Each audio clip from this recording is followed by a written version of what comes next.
Hi there, and welcome to my channel. If you would please hit the subscribe button on your way in, I would greatly appreciate it. And if you like what you see, hit the like.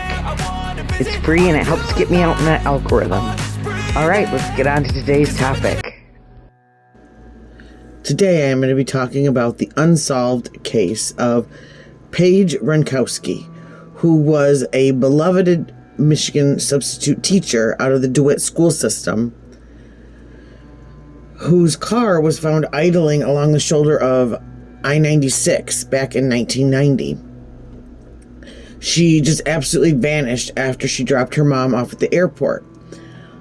People reported seeing her on the side of the road talking to unidentified men, and to this day, still, no one knows what happened to her. Paige Wrenkowski was an admired substitute teacher from DeWitt Township in Michigan. She was working as a preschool aide while going to school for a degree in early childhood development. Many who knew Paige described her as a hard-working and fun-loving person. At the time of her disappearance, she was engaged to Steve DeBrander. She went missing on May 24th, 1990. Paige first dropped her mom off at the Detroit Metro Airport and then made a pit stop to visit a friend who had just had a baby. After visiting her friend, Paige went to a store to pick up a beer between 2:30 and 2:45 p.m. Allegedly, Paige had stopped on the westbound shoulder of Interstate 96, approximately a half a mile from the highway exit for Fowlerville, Michigan. Witnesses would later tell police that Paige was last seen around 3:30 p.m. standing by a maroon or burgundy minivan with two unidentified males. According to sources, it is possible that there was a third unidentified male inside or near the van. A witness also said that she saw Paige throw her hands up in their hand, and one of the men placed his hand on her shoulder. Paige is described as a white female with blonde hair and blue eyes. She has one surgical scar on her right leg, one long surgical scar on the inside of her right arm, and a scar on her right elbow. She also has two surgical screws inserted into her left knee, and her right knee has been replaced. When she was discovered, by 7:30 p.m. that same evening, a motorist who saw Paige earlier that day noticed that her car had not moved. Police called and quickly arrived on the scene to find Paige's 1986 silver Oldsmobile Cutlass Calais on the side of Interstate 96. The car belonged to Paige's mother's employer. When the investigators arrived at the scene, they found the car's doors unlocked. The radio was still on and noticed that the engine was idle. Paige's keys, wallet, and shoes were still inside the vehicle, along with an open bottle of beer. No damage was done to the vehicle. Prior to her disappearance, Paige deposited a large sum of money into her account. The exact amount is unknown, which has remained unused. Paige did not have any travel plans that day. Now, her case is still unsolved, and around this time, there were a lot of people that were impersonating and pretending to be police officers and pulling over women and hurting them. Was this a carjacking gone wrong? Was this something like that where it was someone pretending to be a police officer? Again, I'll put this information in the description. If you do have any information regarding Paige's case, please contact Livingston County Sheriff's Department Cold Case Tip Line at 1-517-540-7880. This is just sad that she's just, again, gone off the face of the earth and nobody knows where she went. Next, we have the timeline of that day and what the things that she did. Now, at 11:30 a.m., this is May 24th, 1990, Paige offers to take her mother to a nearby airport. On the morning of May 24th, 1990, Paige offered to take her mother to the Detroit Metro Airport. Paige's mother, Artis, had plans to visit her other daughter, Michelle, in Atlanta, Georgia. Paige goes to her mother's home to pick her up, from which it was then about 30-minute drive to the airport. Artis leaves her car, a 1986 Oldsmobile Cutlass Calais, with Paige so she can run some errands. Later, Artis tells investigators that Paige had been planning to meet a female friend at a park in Canton, Michigan for lunch. Between 2:30 and 2:45, she stopped at a local store. After dropping her mother off at the airport, Paige meets her friend for her lunch date in Canton.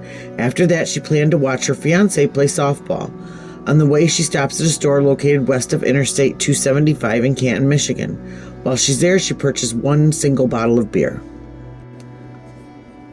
At 3:30 p.m., Paige pulls over and stops on the shoulder of Interstate 96. She pulled over on the westbound shoulder of the interstate, only a quarter mile to a half a mile away from the Fowlerville exit. While it was later noted there may have been some minor damage on the front end of her car, investigators could not identify any significant damage indicating a recent accident, and it is still unknown why exactly she pulled over. Now, at the same time, 3:30 p.m., a witness reported seeing unknown individuals by Paige's car. According to a witness, Paige is seen outside of her car speaking with two unidentified African-American males standing near a maroon or burgundy minivan, with possibly a third male nearby or in the car. Paige is gesturing and throwing her hands up in the air before one of the men is seen putting his hand on her shoulder. At 7:30 p.m. that evening, the same witness passes Paige's car again and becomes worried. The motorist who initially saw Paige's car at 3:30 p.m. passes her car again around 7:30 p.m. and becomes concerned. This motorist calls police to the scene. Law enforcement officers arrive. The police officer who arrives on the scene does not initially know anything of suspicion. After running the tags on the car, the officer places a call to Artis, who is on vacation and not able to take the call. Meanwhile, the officer has towed the vehicle.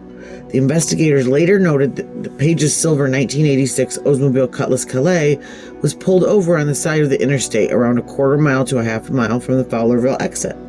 They also noted that the keys were in the ignition, the doors were unlocked, and the lights and radio inside the car were still on. Inside her car, investigators found her purse, her wallet, her shoes, along with that open bottle of beer. The next day, the 25th, in the morning, Steve DeBrander visits Artis' home to check her voicemail. After not hearing from Paige, Artis asks Paige's fiancé to go to her home and check her voicemail. Deborah Bander listens to a message from the police and learns that the car that Paige was driving that day had been towed, and that's when they realized that she was missing. The first of many billboards, this is June 27, 1990, the first of many billboards were built along Interstate 96 where Paige was last seen. Over time, a total of 25 billboards had been planned. Late 1990, early 1991. Roughly 6 months after Paige's disappearance, investigators received a letter from an anonymous source. The letter has a map enclosed and indicates that the information may be a red herring. However, I've recently come into some information about Paige that may or may not be true. I have tried to verify as much of this information as I could and have found many of the details to be true. The source declares that the map is the supposed route taken by her abductors. The unsigned letter ends with, "Thank you for your attention to this." This letter and map were put in a case file 5 years later in 1999 and again revisited in 2001, when authorities suspected the map may have been initially read incorrectly by the investigators. In May 2001, the very first suspect is named. A currently unidentified male who is in prison in Michigan is officially named as a suspect in Paige's disappearance. This man is in prison for carjacking at the time, and police believe that he could have been one of the men to whom Paige was last seen talking to on the Interstate 96 before her disappearance. After many interviews with investigators as well as undergoing a polygraph test, he was eliminated as a suspect. In November 2011, investigators begin in a dig operation. Investigators began digging along a tree-lined driveway of a home in Livingston County, Michigan, after cadaver dogs alerted at the site. Investigators were led to the site by a hand-drawn map and a letter in the case file from 1999, which had indicated that Paige's remains were buried at that location. November of 2011, 9 a.m., crime scene investigators and the medical examiner arrive. Shortly after investigators arrive on the scene, a medical examiner's vehicle and other crime scene investigators arrived at the dig location. After further investigation, Paige is not found at this location, and the investigation into her disappearance continues. Now, around 2012-2013, a new witness steps forward with a new suspect description. In 2012 or 2013, a witness stepped forward years after Paige's disappearance with a new suspect description, leading to a new sketch of the suspect. May 2013, authorities announced plans to put up more billboards. These billboards are intended to include Paige as well as 2 other women who went missing in nearby areas. February 2nd, 2018, a memorial is held for Paige and her mother. After Artis's passing in December of 2017, the family coordinated dual memorial services for Paige and her mother. And to this day, said this case is still unsolved. Nobody knows what has happened to her. And her mother went to her grave, which I always find sad. Our children aren't supposed to go before us. And then to not know what happened to her. I do wonder, like it said earlier in the article, there were a rash of men impersonating police officers and pulling women over. And I remember the warnings going out on the news in our areas, and all the surrounding counties telling us to be careful.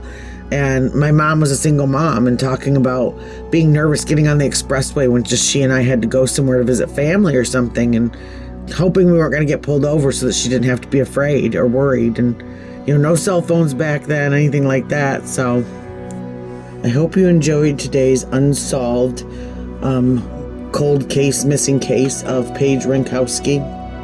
I am going to link the information in my description about how to get a hold of someone if you do have any information about the whereabouts of Paige or about any of the people that possibly could have had something to do with this.